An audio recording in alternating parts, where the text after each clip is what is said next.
Subscribers. Every time I gain one, I lose 5. Like, what's really going on? And my views, well, they're not Mr. Beast good, but they're not half bad. You know what I'm saying? So YouTube got me feeling like, what's really going on? Because I am getting views, but I'm not getting subscribers. As a matter of fact, I'm losing subscribers.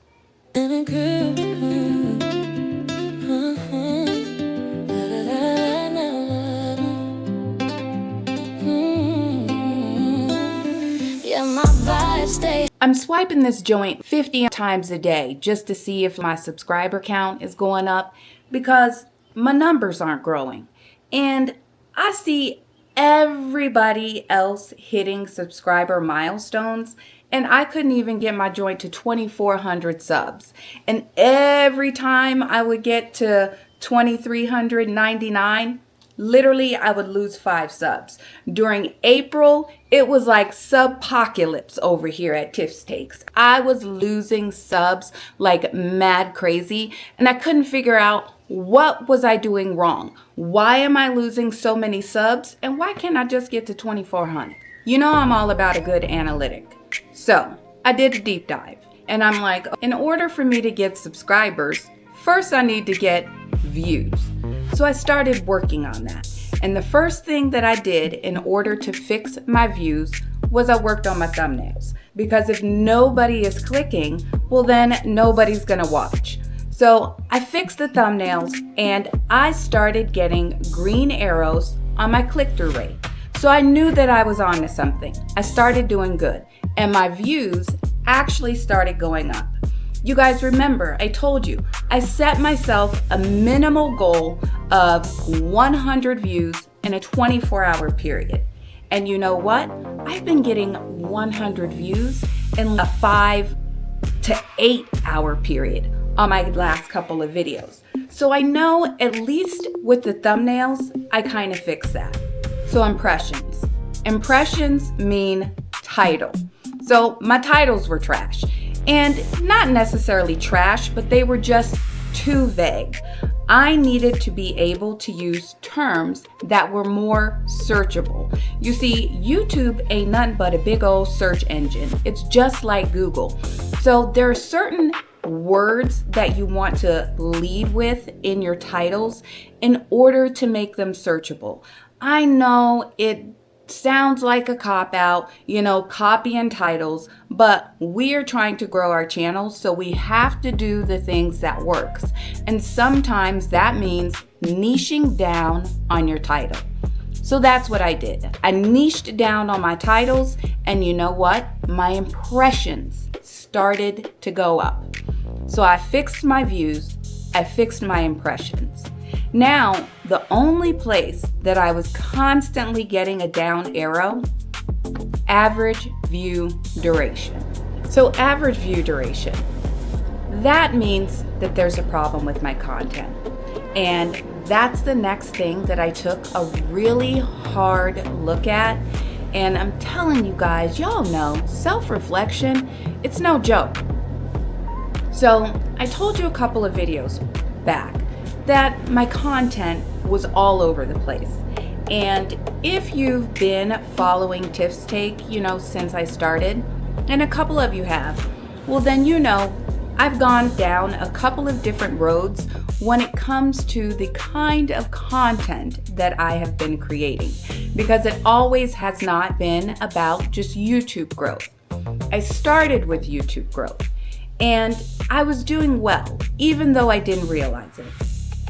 But then just one day in July, I was watching the BET Music Awards, and I didn't know then what I was doing wrong, and I didn't know that it was wrong.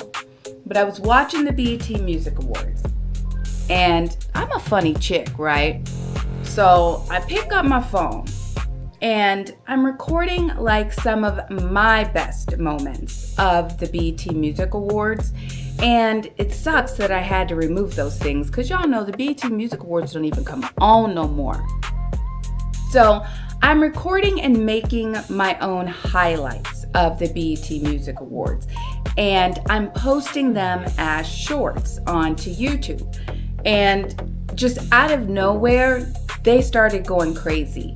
I only did I think it was 11 or 12 of them, but 11 or 12 shorts about the BET Music Awards with my voiceover in them literally went crazy. They amassed me about 700, 800 subscribers just on those shorts alone. And I'm telling you, those shorts haunted me until I got rid of them. Month over month over month, those shorts were my top viewed content literally until I got rid of them. So then Vlogtober happened. And I hate to admit it, but I didn't even know what Vlogtober was until September last year. And then people was talking about Vlogtober. And I was like, oh, okay, yeah, I want to do Vlogtober. Because what happened was, after I did the BET Music Awards shorts and then I switched back to YouTube content, well, my views weren't viewing. Here it is. Now I have all of these subscribers because I hit my 1,000 subscriber goal off of those BET Music Awards shorts. But the subscribers weren't translating to views when it came to my long form content. And I didn't know the error of my mistake at that time. I know what I did wrong now, but I didn't know it then. So then, because I got discouraged, I just stopped posting. Pretty much the rest of the summer, I didn't post until I learned about Vlogtober. And then I was like, oh yeah, I'm an October girl, love the fall. So I knew that I could get my juices pumping with Vlogtober, and it was the first time that I ever did a streak, one of those consistency streaks. And I posted from October 1st to October 31st. And that's when I kind of got into the vlogging style and my creative style, and everything wasn't just a talking head video. I did voiceovers, I did, little going to, Home Depot and looking at the Halloween decorations. I mean, I really had fun with Vlogtober and I got into my creative vibe. So then, also during that time, I started a series called Styled by Bezos because, I wanted to show fashion. And speaking of fashion, Faith, Marie Unscripted, she styled me today. So just let me show you guys really, really quick. Let's push back. And I'll leave a link to this outfit in the details below. But yes, my girl sent me a DM of this outfit and was like, this would look so cute on you. And Faith, I totally agree because, I instantly went to Walmart and I got it. Okay, so back to the subscriber base, right? So I started my Styled by Bezos series and it was good. It was really cute, y'all. I love showing off my little fashions and stuff. And that went well and it got views. So Vlogtober got me going on my consistency. Styled by Bezos got me going and feeling creative again. But then the subscribers, they weren't watching. It still wasn't adding up. Why are my views not adding up to the subscriber base, right? Because now I'm being more consistent, but I'm still not getting views. It just doesn't add up. So then I kind of fell off a little bit again, and I got discouraged until it was time for me to get monetized. And I was like, now wait a minute, I've sat back and I haven't done anything, and now I'm down to the wire when it comes to getting my hours for monetization. So that's when I started going live. Mistake number 4. So I started going live, and going live was definitely getting me the watch hours. But sometimes I wasn't going live engaging. Actually, most of the time I wasn't going live engaging. I was doing silent lives. There's a video for that. Go ahead and watch it. I'm not going to rehash it right here. But that video got 20,000 views because I did not get monetized because of those silent lives. I got a lot of watch time and it did get me there to that point, but I instantly ended out losing in the long run.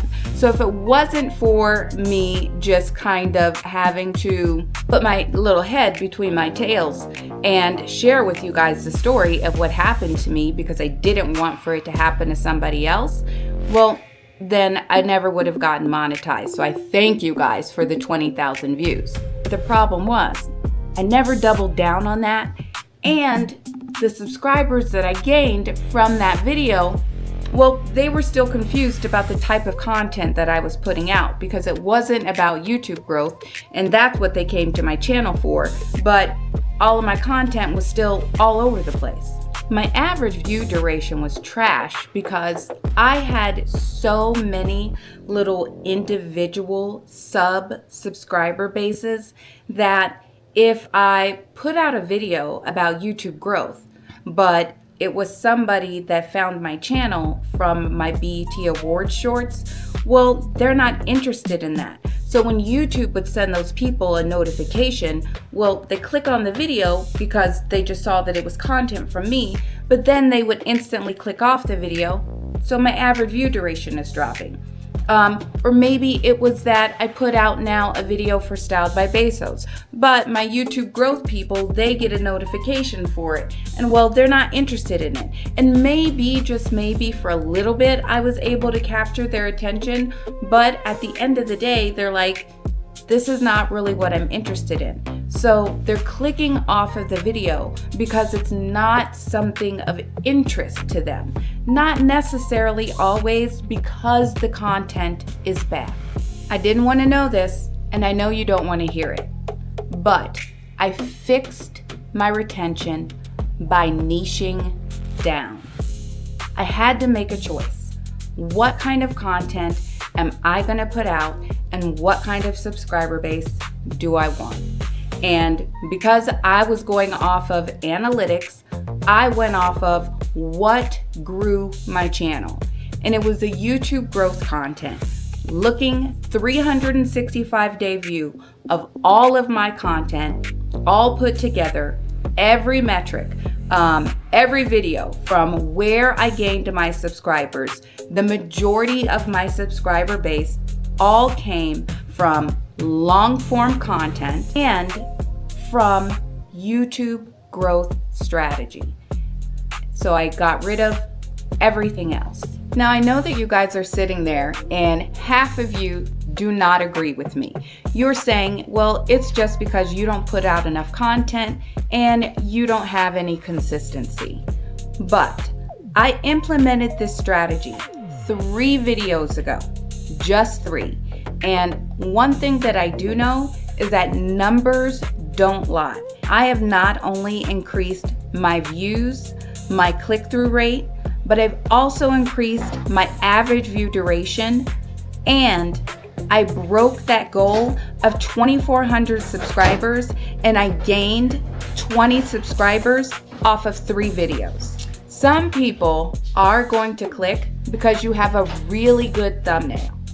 And some people are going to click because, well, the title just drives that curiosity in them.